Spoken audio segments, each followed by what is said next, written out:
Hello, welcome back for another video of how to reset my car. Today I'm going to show you how you can reset the Climatronic of a Volkswagen vehicle. This one is a Volkswagen Passat. This one is 2019 building year. But this Climatronic is also installed in any Golf and other Passat or Volkswagen models. And in this short video I'm going to show you how you can reset it. So if you have any problems, it might solve these problems. I had some problems with the ventilation. It didn't equally ventilate, and after resetting this it solved my problem, so I wanted to share this with you. First of all, turn or press the ignition on.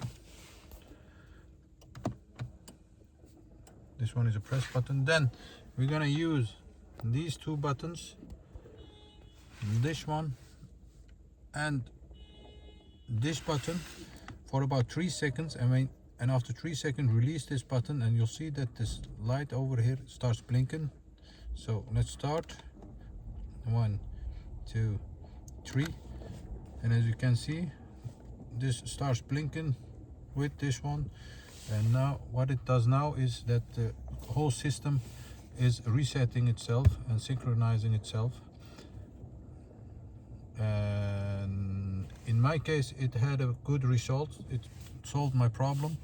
I had some problems with the ventilation, and I hope this trick also helped you with any problems in your car. And as you can see, now it stops blinking. When it stops blinking, the reset is done, and you can start the car and do a check of your Climatronic system. That was it. I want to thank you for watching our videos, and I hope to see you next time with another video. Stay safe, take care, bye bye.